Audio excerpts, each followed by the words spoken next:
मोनिका की सास कुछ दिनों के लिए उसके पास रहने आने वाली थी। मोनिका छत पर कपड़े सुखाने गई तो पड़ोसन शालू मिल गई। अरे मोनिका, क्या बात है? आज तो तूने बड़ी जल्दी मशीन लगाकर कपड़े धो भी लिए। अरे वो आज मेरी सासू माँ आने वाली है ना। फिर तो तेरे से मिलना जुलना बहुत कम हो जाएगा। अरे वो ज्यादा दिनों के लिए नहीं आ रही हैं, मुश्किल से 1-2 हफ्ते बस। लगता है दरवाजे की घंटी बज रही है। लगता है राहुल माँ जी को लेकर आ गए हैं। मोनिका नीचे जाकर दरवाजा खोलती है। माँ जी, पाए लागू। सफर में कोई तकलीफ तो नहीं हुई? तकलीफ की तो पूछो मत। गर्मी में बुरा हाल हो गया। ट्रेन में इतनी गर्मी थी कि परेशान हो गई मैं तो। मेरे लिए सबसे पहले मीठी लस्सी बना दे, फिर मैं ठंडे पानी से नहा लूंगी।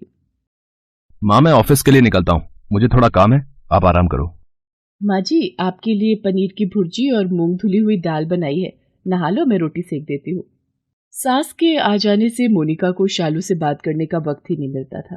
ऐसे ही एक दिन, मोनिका बहू कहाँ है? कितनी देर से आवाज लगा रही हूँ। ये दरवाजे पर खड़ी किससे बातें कर रही है? ठीक से सुनाई नहीं आ रहा। एक तो उम्र के साथ मेरे कान कमजोर हो गए हैं, कुछ सुनाई नहीं आता। अरे माँ जी, आपको कुछ चाहिए था?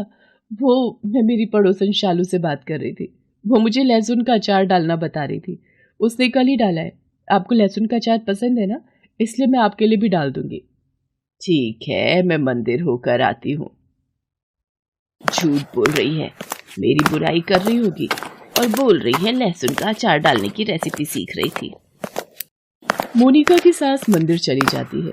उसके मन में एक ही बात चल रही थी कि काश वो शालू और मोनिका के बीच चल रही बातों को सुन लेती। कुछ दान दक्षिणा दे जाओ साधु को, तुम्हारा कल्याण होगा। क्या कल्याण होगा बाबा? मैं तो अलग ही दुविधा में हूँ। मैं तुम्हारे मन की व्यथा को जानता हूँ और उसका हल मेरे पास है। क्या? आप कैसे जानते हो कि मैं क्या सोच रही हूँ? तुम यही सोच रही हो ना कि तुम्हारी बहू तुम्हारे बारे में क्या सोचती है। हाँ साधु महाराज, आपने बिल्कुल सही पहचाना। मेरी बहू मेरी पीठ पीछे क्या बातें करती है ये मैं नहीं जान पाती। इसके लिए मैं तुम्हारी मदद कर सकता हूँ। ये लो, ये एक जादुई माला है जिसे पहनकर तुम अपना रूप बदल सकती हो।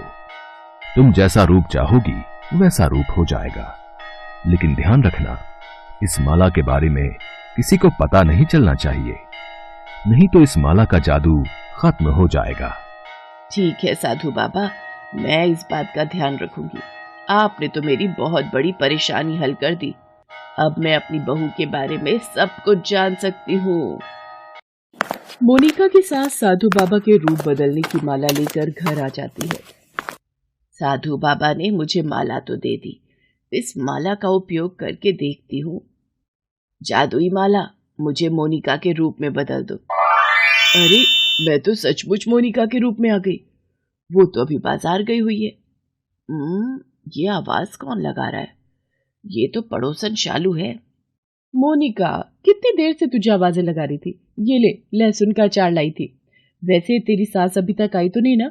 उसके आने से पहले छुपा ले, वरना सारा खा जाएगी तेरी सास। तू कह रही थी ना सास के पीछे से देकर जाओ। अच्छा, तो ये बात है। मेरे बारे में ये बातें होती हैं। किस सोच में पड़ गई? जल्दी से पकड़, नहीं तो कहेगी कि सास आ गई है, मुझे ये काम करना है, वो काम करना है, सास ने तंग किया हुआ है।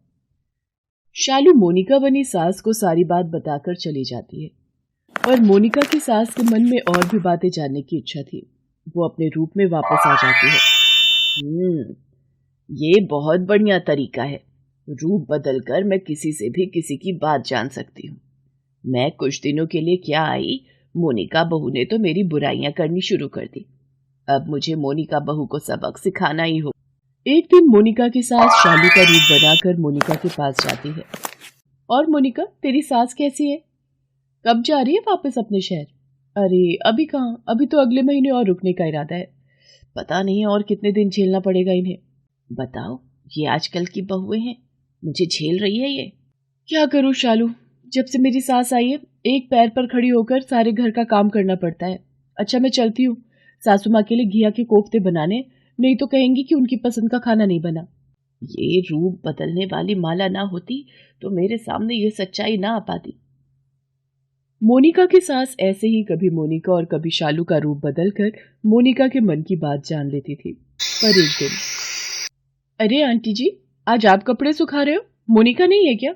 अक्सर वही कपड़े धोकर सुखाने आती है, आज आप आए हो। हाँ, वो राहुल के साथ बाजार गई है, उसे थोड़ा काम था इसलिए।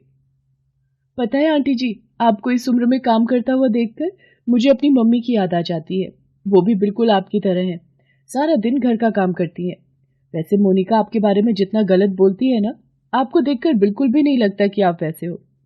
वो तो आपकी मेरे से कितनी बुराइयां करती है कि कभी कभी तो मुझे गुस्सा आ जाता है कि वो आप जैसी देवी समान सास के लिए इतना गलत कैसे बोल जाती है। इसका मतलब इस शालू की आदत है इधर की उधर चुगली करना। मुझे इससे सावधान रहना होगा और मोनिका बहू को भी इसके लिए सावधान करना होगा।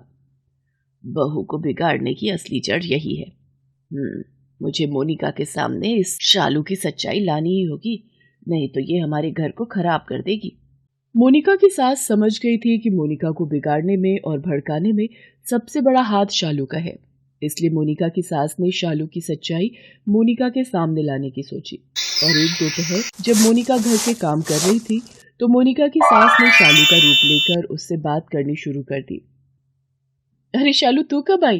दरवाजे से तो आते तुझे देखा नहीं। अरे तेरी सास से छुपते छुपाते आई हूँ। वो आजकल मुझ पर बहुत नजर रखने लगी है, शायद उन्हें मेरा तुझसे बात करना अच्छा नहीं लगता। मैं तो कहती हूँ कल की गाड़ी से ही अपनी सास को वापस भेज दे। कैसी हालत हो गई है तेरी, कितना काम करना पड़ता है तुझे उनका। शालू खबरदार, बहुत हो गया। मेरी सासू माँ जैसी भी है वो मेरी माँ समान है। ये बात ठीक है कि उनके आने से मेरा काम बढ़ गया है, पर अगर यही मेरी अपनी माँ होती तो क्या मैं उनके लिए काम नहीं करती? क्या तुम अपनी माँ के लिए काम नहीं करोगी? पर तू तो खुद ही तो कह रही थी कि उनके आने से बिजली का बिल ज्यादा आने लगा है, घर खर्च भी बढ़ गया है, तो फिर वो सब क्या था?